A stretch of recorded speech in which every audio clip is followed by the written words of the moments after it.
함께 나눌 말씀은 사무엘상의 말씀입니다. 광고를 하나 먼저 드리자면 이미 하셨지만 이번 주는 아시다시피 고난주간, 사순절의 고난주간입니다. 그리고 금요일 날은 우리 성금요일 예배로 굿 프라이데이 서비스로 7시에 이번 주는 본당에서 함께 예배 드리도록 하겠습니다. 많은 분들 또 참여하셔서 하나님의 은혜 안에 또 함께 거해 주시기를 부탁드립니다. 아멘.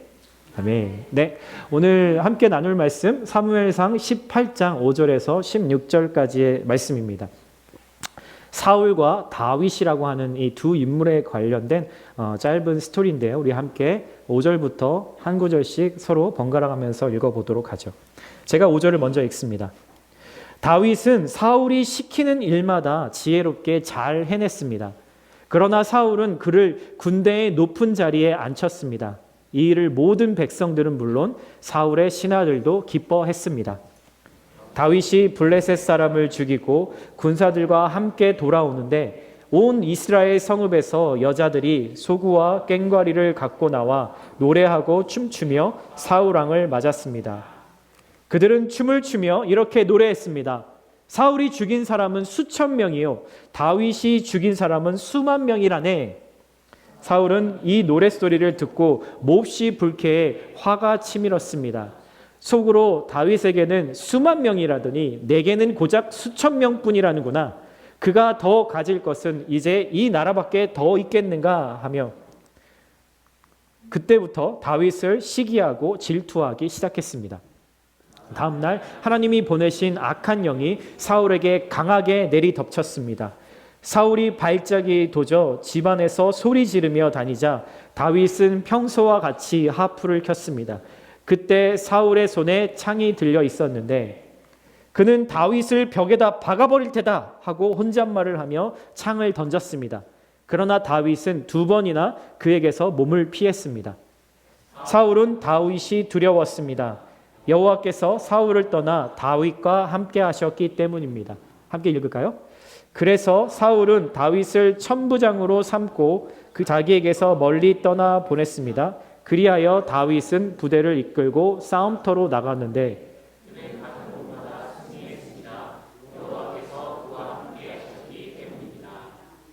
아멘.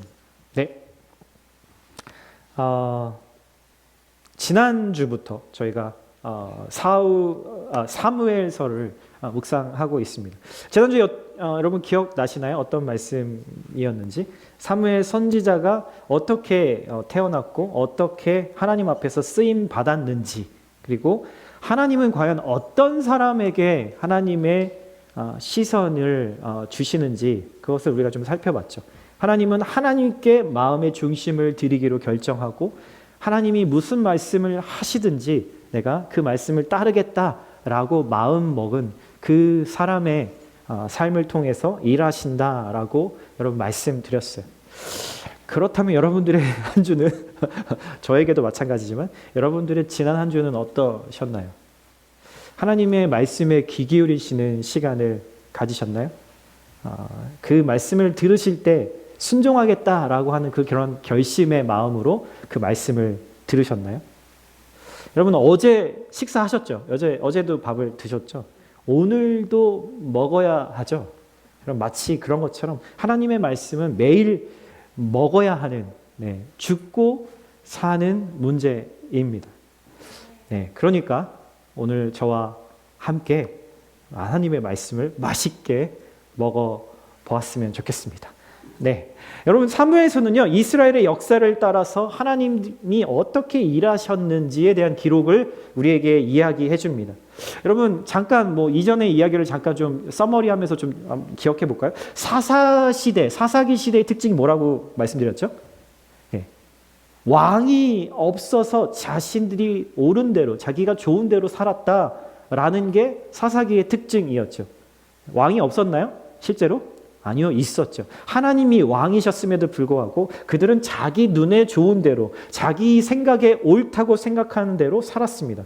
그 결과 그들의 삶은 어떻게 됐죠? 완전히 메스업되어서 정말 행복이 아니라 자유가 아니라 정말 죄의 노예가 되어서 살아가는 가장 비참한 삶이 어떤 것인지를 사사기를 통해서 우리가 살펴보았죠.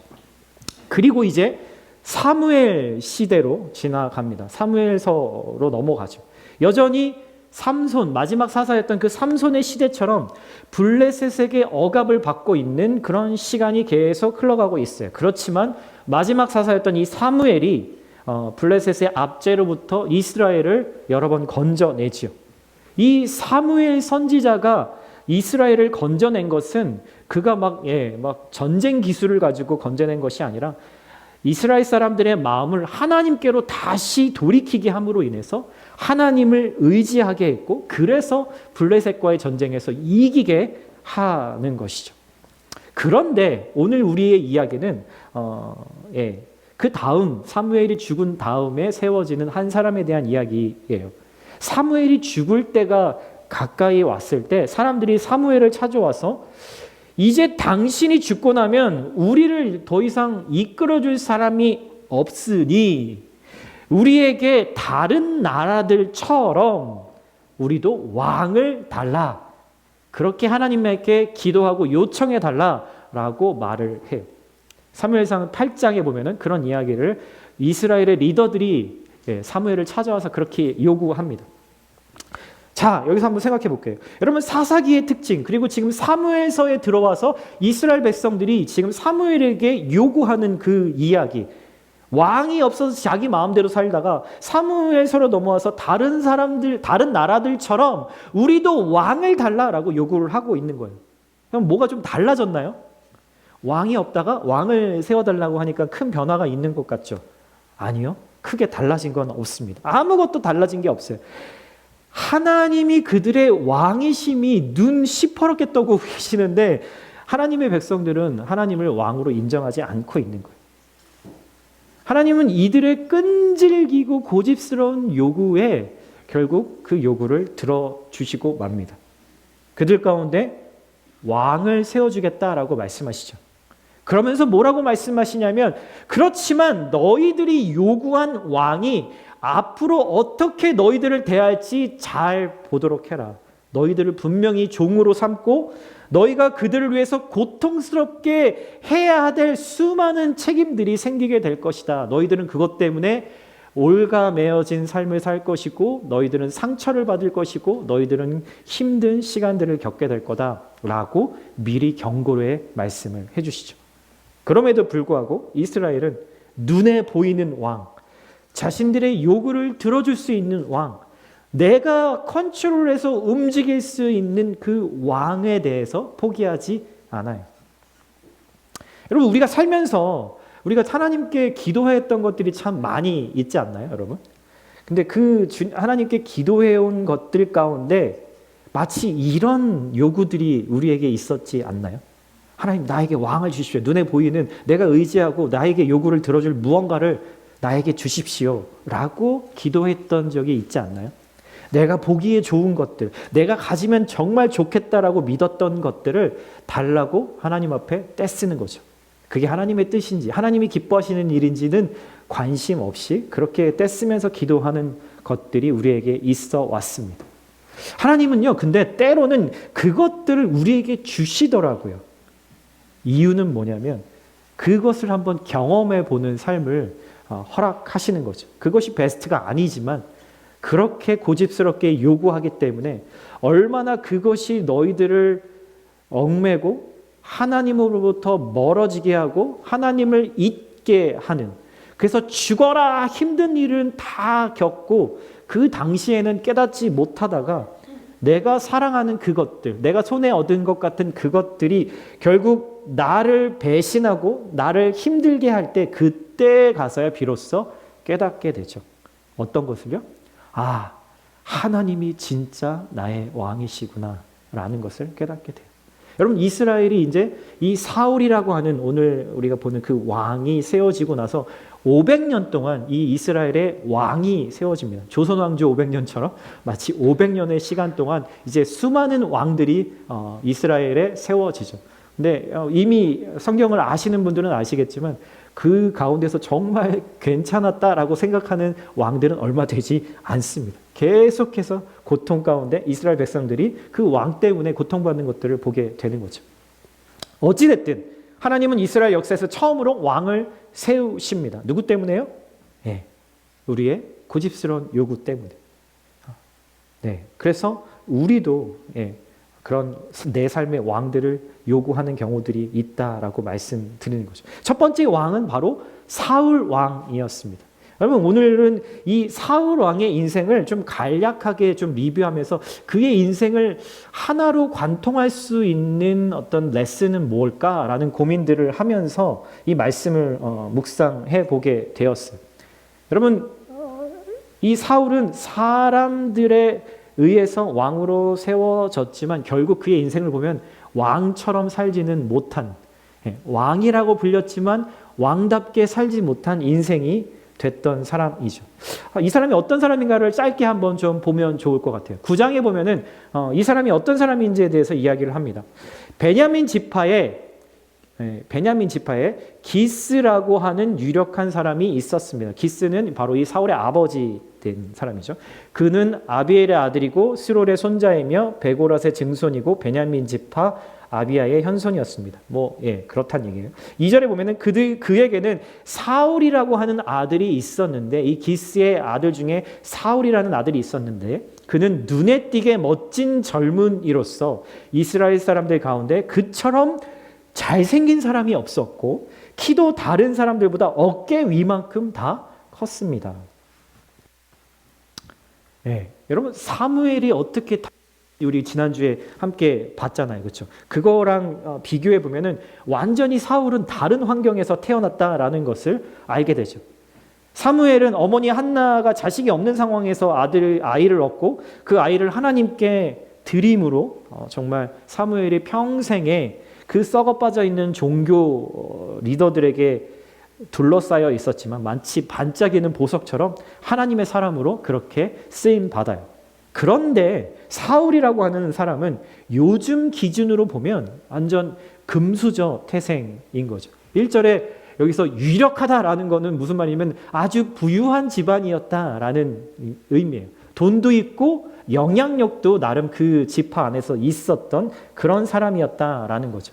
마치 요즘에 이제 유명 아이돌 그룹들을 이렇게 보면은 아이돌 그룹을 이렇게 인터뷰하면 거기서 남자 그룹이라면 아주 잘생긴, 여자 그룹이라면 아주 예쁜 멤버가 어디에 서는지 아세요? 센터에 서잖아요. 그래서 각각의 포지션들이 있어요. 뭐 랩을 하는 사람, 또 뭐 노래를 부르는 역할을 잘하는 사람, 뭐 이렇게 있는데 센터에 있는 사람은 외모가 출중한 사람을 항상 센터에 넣는 것 같더라고요. 마치 그런 거죠. 사울은요, 이스라엘 12지파 안에서 가장 외모가 뛰어난 사람 중에 한 사람이었다. 아이돌에서 센터를 맡을 정도로 키도 크고, 그 당시도 기준이, 미남의 기준은 키가 커야 됐나 봐요. 저는 그때 태어나도 아마 별로 이렇게 시선을 끌지 못했던 사람이었을 것 같은데, 어찌됐든, 그런 배경을 가지고 이 사울이 태어났다라는 거죠. 그런데 이 사울이 베냐민 지파라는 것에 한 가지 주목할 필요가 있습니다. 이스라엘 12지파 중에서 이 베냐민 지파는 가장 세력이 약한, 힘이 약한 지파예요. 잘 생각해 보세요. 한 나라에서 마치 지금으로 따지면 대통령을 뽑아서 선출하는 건데, 그 당시에 가장 큰 힘이 센 지파는 유다 지파, 남쪽을 차지하고 있는 유다 지파가 가장 힘이 셌고, 그 다음에 북쪽을 차지하고 있는 베냐민 지파, 이 두 지파가 가장 강력한 지파였거든요. 만약에 대통령을 뽑고 왕을 뽑았다면 여러분 어느 지파에서 뽑아야 될까요?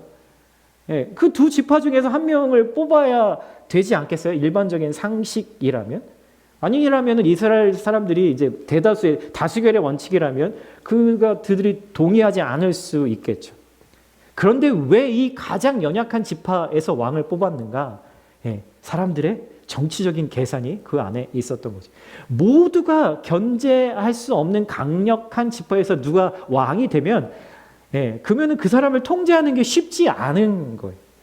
근데 사울은 힘이 아주 제일 약한 지파에 속해 있었기 때문에 사람들이 이 사람을 왕으로 세워도 언제든지 마음에 안 들면 끌어내릴 수 있고, 그러기 전에 내 말을 잘 듣는 꼭두각시 왕처럼 만들 수 있다. 그래서 하나님이 사울을 왕으로 세울 때 사람들도 거기에 동의하게 됐던 것이죠. 그래서 그렇게 사울은 이스라엘의 왕이 됩니다. 여러분, 처음 사울이 왕이 됐을 때 모든 이스라엘 사람들이 다 그를, 와, 우리 왕이다, 드디어 왕이 생겼구나, 우리 왕에게 복종하고 저 사람이 하는 말이면 무조건 다 들어야지 라고 하지 않았어요. 얼마 안 있어서 블레셋하고 전쟁이 시작됐는데, 보통 때라면 각 지파에서 정말 그 군인들을 다 차출해서 그렇게 전쟁에 임해야 되는데, 정말 적은 숫자만 사울에게 군대로 보내게 되죠. 그래서 거의 자기 지파 사람들을 데리고 이 전쟁에 나가게 되는 거예요. 그리고 나서 블레셋을 이기게 됩니다. 정말 기적과도 같은 일을 경험하게 된 거죠. 그때까지만 해도 하나님이 이 별 볼 일 없는 것 같은 사울에게, 외모는 출중했지만 그가 가지고 있는 모든 것들은 정말 연약함에도 불구하고 하나님이 주시는 은혜가 있었거든요. 그런 은혜들을 이 사울도 경험한 지 얼마 되지 않을 때였어요. 이 전쟁에서 사울이 이스라엘의 왕으로서의 자질을 보여주고 나니까 사람들은 그제서야 사울을 왕으로 인정하기 시작해요. 여러분, 사람들은 그 전쟁에서 하나님이 사울에게 은혜를 주셔서 이게 하나님이 이기게 해주셨다라는 그 진리를, 그 팩트를 보지 못한 것이죠. 사울은 왕을 그들이 원하는 성과를 통해서 평가하고 그들을 왕으로 세우는 것이 우리 백성들에게 이익이 된다고 스스로 판단을 하게 되니까 왕으로 그때서야 인정하게 된 거였어요. 동시에 사울 자신도 사람들이 나를 좋아하고 따르는 이유가 뭔지를 분명하게 뼈저리게 체험하게 된 거죠. 이게 세상 돌아가는 메커니즘이잖아요. 나 자신이 세상에서 사랑받을 수 있고 내가 스스로 인정받을 수 있음을 증명하면 사람들은 나에게 찬사를 보내주는 거죠. 야, 저 사람 훌륭하구나, 대단하구나, 저 사람 좀 만나고 싶다. 사울은 이 잘못된 세상의 메커니즘을 신뢰하기 시작하게 돼요. 이 사건을 통해서. 그들과 같아지는 거죠. 이스라엘 백성들처럼. 사람들이 원하는 왕이 되려고 노력하기 시작합니다. 사람들이 원하는 것을 들어줄 수 있을 때에만 자신이 왕으로 대접받을 수 있다라는 것을 깨닫게 된 거죠. 여러분, 하나님은요, 은혜로 일하시거든요. 은혜라는 건 내가 뭔가 좀 그런 나에게 은혜를 줄, 뭔가 선물을 줄 가치가 있어서 주는 그런 것이 아니라 정말 값이 없이, 이유 없이 주는 것을 은혜라고 말하잖아요.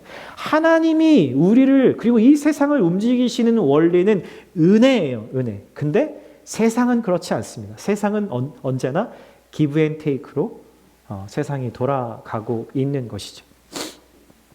여러분, 이 사건 이후로 어찌됐든 사울은 하나님이 세우셔서 왕이 되었는데 이제 사람들을 만족시키는, 사람들에 의해서 움직이는 왕으로 바뀌어 갑니다. 하나님은 이 선지자 사무엘을 통해서 사울을 왕으로 세우시면서 성령님을 경험하게 하거든요. 하나님의 기적을 경험하게 하거든요. 그런데 이스라엘 사람들이 그랬던 것처럼 이 사울이 내가 보기에 좋은 것을 따라서 살기 시작하더란 말인 거죠. 은혜가 시작되었어요. 은혜로 사울을 부르셨어요. 근데 그 은혜가 지속되지 못하고 하나님이 그 은혜가 들어올 수 있도록 그 문을, 첫 관문을 열어주셨는데 다시 그가 그 문을 닫아버리고 어두운 방 안으로 들어가 버린 꼴이 되고 만 거죠. 은혜로 시작했지만 불행으로 삶을 마친 사람이 바로 사울이라는 사람이에요. 이 불행의 시작은 우리가 지금까지 이스라엘을 통해서 봤던 것처럼 하나님의 관점을 버리고 내 눈의 관점으로 나를 보고 세상을 보기 시작할 때 일어난 일이에요. 그게 바로 사사 누구의 가장 큰 특징이었죠? 삼손의 가장 큰 특징이었잖아요.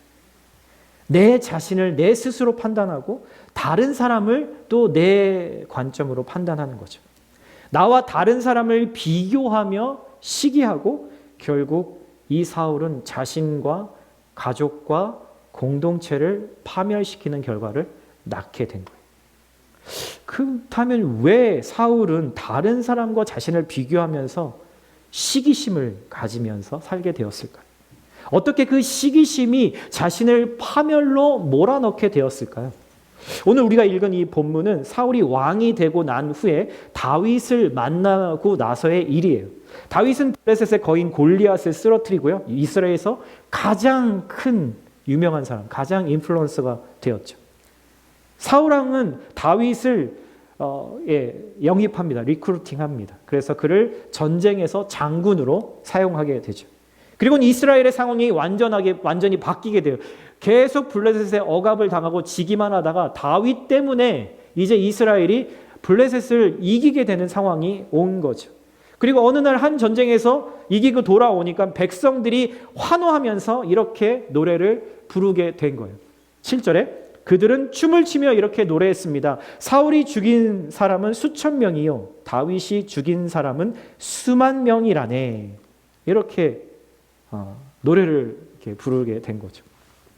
개역개정에서 우리가 천천히요 만만히요 이렇게 번역이 되어 있지만 어찌됐든 여러분 이 말을 언뜻 보면은 어떤 느낌이 나세요? 그런 생각이 들지 않으세요? 내가 사울이라도 이 이야기 들으면 좀 기분이 조금 상할 것 같은데 라고 생각하실 수 있을 것 같아요. 그런데 이 히브리어 원어를 보면은 그리고 이 문맥의 그 히브리 사람들이 쓰는 어떤 글의 유형들을 보면은 이게 비교급이 전혀 아니라는 거예요.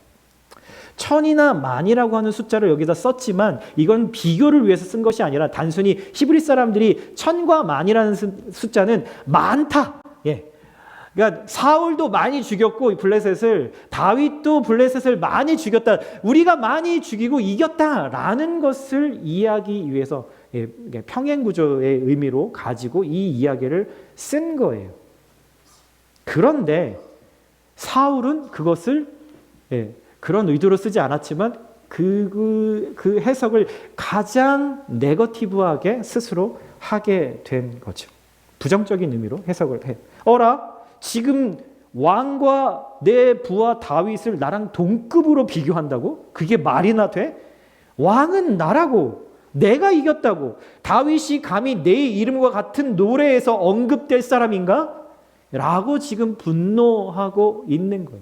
그래서 8절에 그렇게 이야기를 하고 있는 거죠. 사울은 이 노랫소리를 듣고 몹시 불쾌해 화가 치밀었습니다. 속으로 다윗에게는 수만 명이라더니 내게는 고작 수천 명뿐이라는구나. 그가 더 가질 것은 이제 이 나라밖에 더 있겠는가 하며 그때부터 다윗을 시기하고 질투하기 시작했습니다. 라고 말을 하는 거죠. 여러분 사울의 이 말에 어떤 마음이 담겨 있는 것 같으세요? 다윗은 내 종일 뿐이야. 그가 아무리 거대한 골리앗을 쓰러뜨리고 블레셋을 무찌르는데 가장 큰 공을 세웠지만 그는 그냥 내 부하일 뿐이라고. 감히 왕인 나보다 더 나을 수 없어 라고 생각하고 있는 거죠. 이미 다윗에 대해서 자신의 기준과 관점으로 다윗을 판단하고 비판하고 있는 거예요. 누구 관점으로요? 하나님 관점으로요? 아니요. 자신의 관점으로요. 자신의 관점으로 나 자신을 판단하고 누군가를 판단하는 것은 여러분 어떤 상태의 특징이라고요? 삼손의 가장 큰 특징이라고 말씀드렸죠. 내 삶의 주인이 여전히 나인 사람의 상태다라고 말씀드렸죠. 하나님의 은혜에서 멀어진 사람의 특징이 바로 이러한 상태인 거예요. 성경을 이것을 아주 친절하게 12절에 이야기합니다. 제가 12절 말씀을 읽어볼게요. 사울은 다윗이 두려웠습니다. 여호와께서 사울을 떠나 다윗과 함께 하셨기 때문입니다. 이렇게 질투하고 시기하고 비교했던 이유는 다윗을 두려워했대요. 왜요? 자신에게서는 하나님이 떠나갔고 다윗에게서는 하나님이 함께하고 계신 것을 보고 있는 거예요. 그럼에도 불구하고 사울은 다시 하나님께로 돌아가려고 하지 않아요. 사울은 다윗과 자기 자신을 비교하고 있어요. 사울이 만약 자신의 약점을 돕고 약점을 그 돕는 동역자로서 이 다윗을 인정하고 인식했다면 아마 다윗을 주신 하나님께 얼마나 감사했을까요? 내 부하가 나보다 뛰어나면 얼마나 좋아요.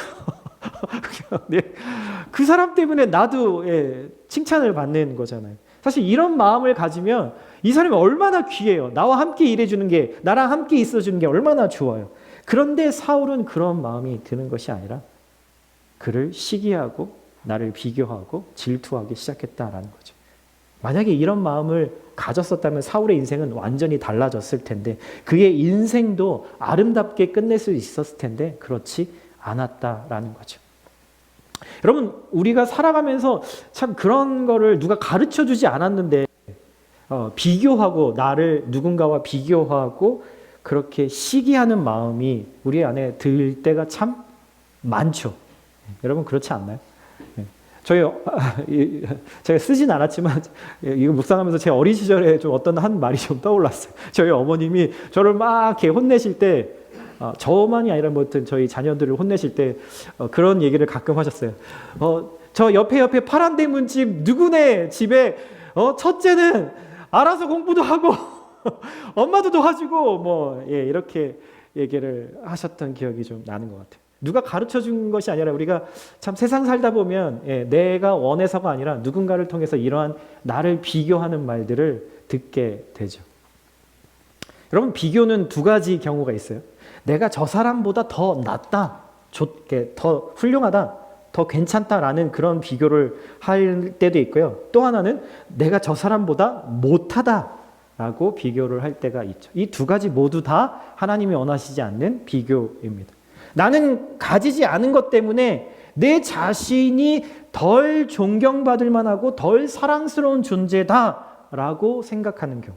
반대로 내가 가진 이것 때문에 나는 가치 있는 사람이야 라고 생각하는 것. 이 두 가지 다 하나님 안에서는 교만이라고 말씀드렸어요. 여러분, 이게 정말 사실인가요? 여러분, 이 질문에 잘 대답을 해보셔야 돼요. 여러분, 이게 진짜 사실인가요? 아니, 목사님, 세상은 그렇잖아요. 목사님, 교회에서만 이렇게 말씀 듣죠. 제가 이 교회 나가서 세상 살다 보면은 제가 잘하는 걸로 사람들이 저를 가치 있게 여기죠. 라고 말씀하실 거예요. 근데 세상 좀 더 살아보세요. 그게 사실이 아니라는 것을 우리가 분명히 깨닫게 돼요. 저 사람 없는 것, 나 있으니까 내가 더 나은 사람인가요? 저 사람이 가진 것, 나는 없으니까 난 찌그러져 있어야 되는 것이 당연한가요? 만약에 그랬다면 예수님이 달란트 비유에 대해서 말씀하실 때 더 많은 달란트를 주신 사람, 더 많은 이익을 낸 사람들을 더 많이 칭찬하셔야 되잖아요. 너 1등, 너 2등, 너 3등, 너 왜 이만큼밖에 못했어? 이렇게 말씀하셨어야 되잖아요. 그렇지 않다라는 거예요. 그렇지 않다라는 거예요. 누군가와 나를 비교하면서 내가 저 사람보다 나으니까 내가 안심이 된다. 나보다 더 못한 사람이 있네? 그러면 나는 괜찮은 거야. 안심이 되네? 여러분, 그렇다면 그 안심은요, 오래 가지 않아서 거짓이라는 것을 분명히 알게 될 겁니다. 또 누군가랑 비교해서 내가 저 사람보다 못하니까 나 너무 불안해. 그런다면 여러분, 우리는 평생을 불안해하면서 살게 될 거예요. 사울처럼. 그래서 어떤 경우든 비교하고 그 비교 때문에 누군가를 시기하는 것은 결국 자신의 삶을 불행하게 만들 수밖에 없어요. 왜요? 내 존재 가치를 비교해서 찾으니까. 비교는 어때요? 늘 똑같나요? 그것이 똑같지 않고 늘 상대적이죠. 비교하는 대상에 따라서 내 컨디션에 따라서 계속 바뀌게 되죠. 절대값이 아니에요. 언제나 모래성 같죠. 그래서 항상 그 비교는 나를 불안하게 합니다. 사울은 자기가 천인데 다윗이 만이라는 칭송을 받았기 때문에 다윗과 자신을 지금 비교하기 시작했어요. 그리고 자기가 다윗보다 더 많은 것을 얻지 못한다면, 더 좋은 성과를 내지 못한다면 사람들은 나를 존재 가치가 없다고, 왕이 될 자격을 라고 그는 스스로 생각하게 된 거죠. 사울은 누가 왕으로 세웠어요? 하나님이 왕으로 세우셨잖아요. 하나님의 기준은 이런 비교의 기준이에요? 아니죠. 근데 그는 세상 사람들의 왕으로 전락해서 세상 사람들의 그 변화하는 그 기준에 자기를 계속 불안하게 만들고 있었던 거죠.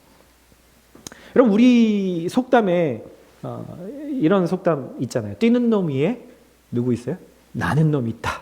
여러분, 이 속담을 들으면 어떤 생각을 하세요? 순간 긴장이 되지 않으세요? 내가 뛰는 놈인가? 아니, 나는 놈인가? 아니면 나는 천천히 걷는 놈인가? 아니면 멈춰있는 놈인가? 누워있는 놈인가? 뭐 이런 생각을 하죠.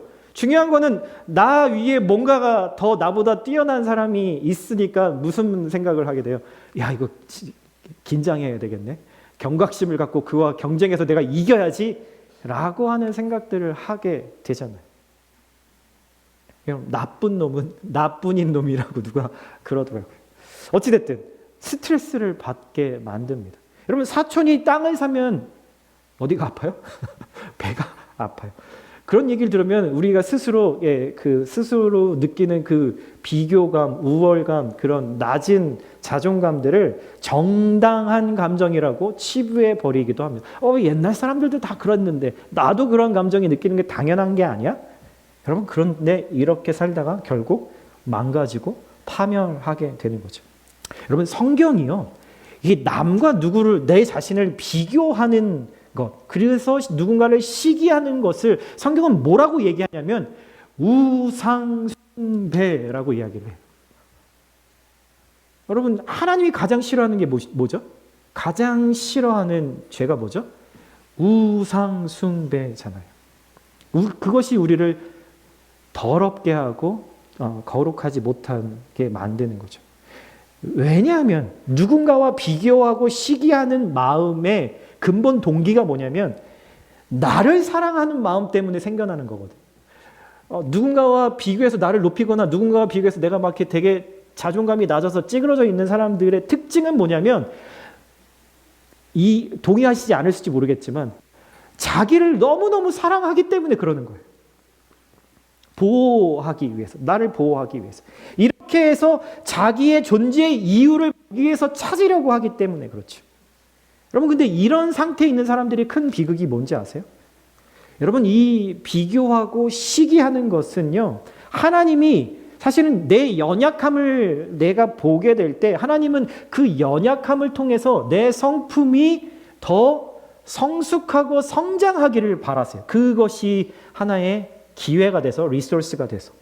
그래서 진짜 내가 얼마나 연약한 사람인지를 바로 보고, 그래서 나는 하나님이 필요한 존재구나 라는 그 결론에 이르기 위해서 하나님은 우리의 연약함을 보고 결함을 보게 하시는 거죠. 그런데 이 비교하고 시기하는 것이 들어오기 시작하면 이 하나님의 계획이 완전히 어그러지기 시작하는 거예요. 왜요? 내가 이렇게 연약한 거는 저 사람 때문이야 라고 생각하면서 모든 문제의 원인과 해결을 저 사람에게서 찾으려고 하는 거거든요. 여러분, 사울은 지금 다윗에게서 화가 치밀어 오릅니다. 그리고 그 다음에 시기하고 질투했다고 성경 얘기하죠. 그러자 사울은 어떻게 됐대요? 악한 영이 휩싸여서 어떻게 해요? 소리를 막 지르고 다윗에게 창을 집어 던져서 죽이려고 하죠. 여러분, 우리가 막 소리 지르고 창을 누군가에게 집어 던지는 일을 우리는 하진 않아요. 하지만 비슷한 경험들을 우리는 하죠.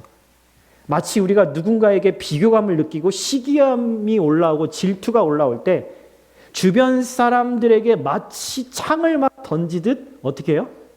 험담을 하죠. 내 이야기에 동조해 줄 사람들을 찾아서 또 다른 사람들을 설득해서 그 험담을 하기 시작합니다. 점점 퍼뜨려지는 거죠. 여러분, 지난주 생명의 삶 큐티에서 민수기의 말씀에 아주 유사한 말씀이 두 번이나 나오죠. 이스라엘 사람들이 그러니까 이제 막 광야를 이제 다시 걷기 시작했더니 이집트에서 종으로 살던 때가 너무 좋았다고. 그때는 부추도 먹을 수 있었고 마늘도 먹을 수 있었고 고기도 다양하게 먹을 수 있었고 못도 먹을 수 있고 뭣도 먹을 수 있었는데 지금은 아무것도 우리가 할 수 없다라고 비교하면서 원하는 것을 하나님이 주시지 않는다고. 하나님은 부족한 분이셔. 하나님 없이 살았을 때가 더 좋았어 라고 비교하면서 투덜대기 시작했어요. 그러니까 그게 전염병처럼 이스라엘 전체에 퍼지기 시작해서 하나님이 불을 내리셔서 그 끝을 태워버리시죠. 모세가 기도해서 그것이 멈춰지게 됩니다. 그 일이 일어났고 또 그 다음에 무슨 일이 바로 일어나죠? 모세의 형과 친 누나가 그를 시샘하면서 비난합니다. 야, 너만 하나님하고 친하냐? 야, 나도 왕년에 하나님이 사용하셨고 나 지금도 하나님이 쓰고 계셔. 너만 리더야? 네 말만 권위 있어? 라고 질투하기 시작합니다. 마치 사울이 다윗에게 소리를 지르면서 날카로운 창을 던져대는 것처럼 모세에게 그렇게 던져댔던 거죠. 마치 모세는 그냥 보이는 대상이었을 뿐 실상 이들이 창을 던진 것은 하나님을 향해서 던진 것이라는 사실이에요. 여러분, 우리는 그것을 기억해야 해요. 여러분, 12절 말씀에 그 비교의 대상이, 시기하는 대상이 두려웠기 때문에 사울이 시기하기 시작했대요. 하나님이 자신에게선 떠나시고 저 사람에게는 함께 계신 것이 두려웠다라는 거죠. 하나님은 하나님의 백성을 떠나세요? 안 떠나세요? 안 떠나세요. 실상은 이런 거예요. 하나님이 그 자리에 여전히 계시지만 이 사울이 하나님에게서 떠난 거예요. 하나님을 무시하면서 살아가고 있는 거죠. 하나님이 모세보다 다윗보다 자기와 가깝지 않은 것이 두려웠던 거예요. 이런 대우를 받는 다윗은 어땠을까요? 억울했겠죠. 진짜 막 우리였다면 막 개거품을 물고 막 욕을 해도 모자랄 상황이었지 않았을까요? 우리라면 어떻게 해요? 나한테 창을 던졌으면 그거 빼서 다시 돌려줘야죠. 더 세게, 더 정확하게. 우리는 그렇게 해야 된다고 세상에서 배웠잖아요. 우리도 그렇게 할 때가 얼마나 많아요. 그런데 다윗은 사울처럼 험담하는 것을 똑같이 하지 않습니다. 똑같이 창을 빼서 던지지를 않더라고요. 그리고 어떻게 했냐면 다윗이 순종해요. 사울이 하라는 대로 순종해요. 왜요? 하나님께서 세우신 왕이니까 하나님께 순종하기 위해서 나에게 창을 던져서 죽이려고 한 그 사람의 말에 순종하는 거예요. 여러분, 어떻게 이게 가능할 수 있었을까요? 이게 사실 제일 중요한 부분이죠. 사울을 바라보지 않았어요, 다윗은. 사울을 묵상하지 않았어요. 사울이 나에게 어떻게 했는지에 대해서 집중하지 않았어요. 자기를 세우신 하나님을 묵상하고 하나님을 바라본 것이죠. 나를 억울하게 만들고 그래서 그 사람, 저 나쁜 사람, 나쁜인 저 사람을 분석하고 저 사람이 왜 저렇게 했을까? 저 사람이 나 같았으면 이렇게 했을 텐데 수만 가지 생각들을 꼬리에 꼬리를 물고 그 사람의 행동, 그 사람의 인격을 묵상하지 않고 하나님을 묵상했기 때문에 그는 자신을 이유도 없이 핍박하는 사울의 말에도 순종할 수 있었어요. 창을 던지면 피할 뿐이지 그를 향해서 다시 빼어서 던지지 않을 수 있었던 이유인 거죠. 여러분, 모세가 이스라엘 백성들이 자신을 비교하고 시기할 때 그는 억울한 마음을 가지고 자신을 비난했던 사람들한테 가서 증명하고 니들이 뭘 잘못했는지 내가 보여줄게. 하나님 불을 내려주세요. 이렇게 기도하지 않았어요. 창을 던진 사람들에게 나간 것이 아니라 하나님께 나가서 하나님께 하소연하죠. 하나님, 저 진짜 죽을 것 같아요. 저 너무 화가 나요. 하나님, 저 너무 우울해요. 저 너무 슬퍼요. 이렇게 하나님 앞에 자신의 감정을 그대로 고백합니다. 여러분, 다윗이, 모세가 뭘 붙잡은 거예요? 창을 붙잡았어요? 험담을 붙잡았어요? 비교를 붙잡았어요? 시기를 붙잡았어요? 아니요. 다윗과 모세는 진리를 붙잡았어요. 여러분, 진리는 흔들리지 않는 거잖아요. 우리가 나와 누군가를 비교하는 것은 늘 변해요. 변할 수 있는 것들이에요. 그래서 아무리 누군가와 나를 비교하고 시기하고 질투해도 내 마음의 문제, 그 불안함과 두려움은 사라지지 않아요.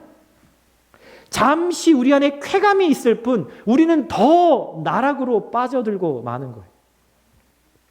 변하지 않고 흔들리지 않는 것을 묵상하고 바라봐야지만 우리의 마음에 진짜 안정감이 찾아오는 거예요.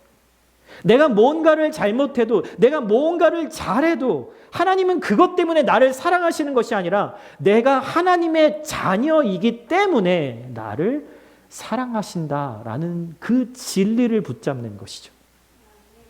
그래서 14절에 이렇게 이야기합니다. 한번 같이 읽어볼까요? 시작. 그는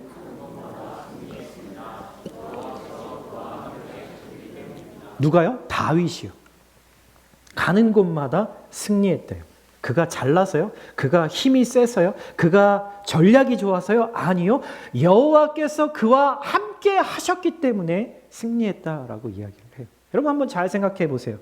내가 과연 남보다 나아서 가치가 있고 더 존경받을 만하고 사랑받을 만한 사람인가요? 내가 저 사람보다 돈을 더 잘 벌어서 더 많이 모아 놓아서 더 가치 있는 사람인가요? 내가 저 사람보다 더 좋은 학교를 나왔고 내가 더 좋은 직장을 가지고 있어서 내가 더 가치 있는 사람인가요? 반대로 나는 그렇지 못해서 그래서 내가 하나님의 사랑을 받고 있는 건가요? 여러분 성경은 우리는 누군가와 비교해서 더 낫거나 더 안 좋기 때문에 그래서 하나님이 우리를 사랑하신다라고 말하지 않아요. 로마서 5장 8절에 분명히 쐐기를 박아주고 계십니다. 같이 한번 큰 소리를 읽어볼까요? 시작. 우리가 아직 죄인 되었을 때 그리스도께서 우리를 위하여 죽으심으로 하나님께서 우리에 대한 자신의 사랑을 확증하셨느니라. 제가 정말 좋아하는 말씀 구절이에요. 제가 힘들 때 기억하려고 애쓰는 말씀들 중에 하나입니다. 여러분 우리가 아직 죄인 되었을 때라는 말은 뭐죠? 우리가 어떤 잘한 잘못했던 그게 우리의 기준이 되지 않아 하나님이 나를 바라보시는 그 판단의 사랑의 기준이 되지 않을 때에 이미 그리스도께서 우리를 위해서 죽으심으로 하나님께서 우리에 대한 자신의 사랑을 확증해 주셨다라고 이야기를 하는 거예요. 거기에는 우리의 공로가 하나도 들어있지 않아요. 내가 어떤 존재인지, 얼마를 가졌는지, 뭘 가졌는지, 뭘 이루었는지, 그렇지 않았는지 상관이 없다라고 이야기를 하고 계신 거죠. 여러분 한번 이 말씀을 여러분들의 땡땡땡에 여러분들의 이름을 넣고 한번 크게 한번 읽어보겠습니다. 다시 한번 자기 스스로에게 말해 주시겠어요? 시작. 우리가 아직 죄인 되었을 때 그리스도께서 하나님께서 안창호에 대한 자기의 사랑을 확증하셨느니라. 안창호가 아직 죄인 되었을 때 그리스도께서 안창호를 위하여 죽으심으로 하나님께서 안창호에 대한 자기의 사랑을 확증하셨느니라. 여러분 우리가 이 비교, 시기, 질투 이거에서 벗어날 수 있는 유일한 방법은요 복음입니다. 여러분 복음이에요. 여러분 로마서 5장 8절은 복음의 핵심을 우리에게 이야기를 해주고 있어요. 그리스도인은 이 복음의 사실에 근거해서 이 진리를 붙잡아서 하나님의 인정 안에서 만족할 수 있는 사람이에요. 여러분 하나님이 인정해줘도 저는 이 세상에서 인정받지 못하면 만족이 안 돼요 목사님. 아니요, 한번 하나님의 인정을 받아보세요. 그렇게 세상의 인정이 더 이상 중요하지 않게 여기십니다. 하나님은 내가 이미 비교하지 않고 시기하지 않고도 만족할 수 있는 모든 조건이 예수님으로부터 주어졌다. 오직 예수님께서만 우리에게 그것을 주셨다라고 말하고 있기 때문이죠. 여러분 이게 사실일까요? 그걸 알고 싶다면 여러분 내가 한없이 못난 사람 같아서 바닥으로 꺼지고 싶을 때 내가 저 사람보다 낫지 하면서 내가 위안을 삼으려고 할 때 여러분 예수님의 십자가를 한번 바라보세요. 여러분 그러한 사람이 바로 다윗이었어요. 그래서 시편에 여호와는 나의 목자시니 내게 부족함이 없으리로다. 더 이상 비교할 일이 나에게 없습니다. 라고 고백하잖아요.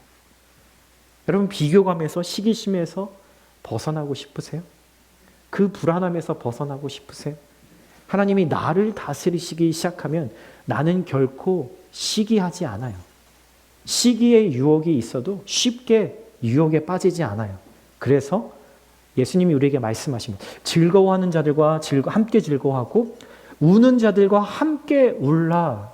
우리에게 소명으로 주신 말씀이잖아요. 이 말씀을 이런 상태에 있는 사람만이 진심으로 행할 수 있게 되는 거죠.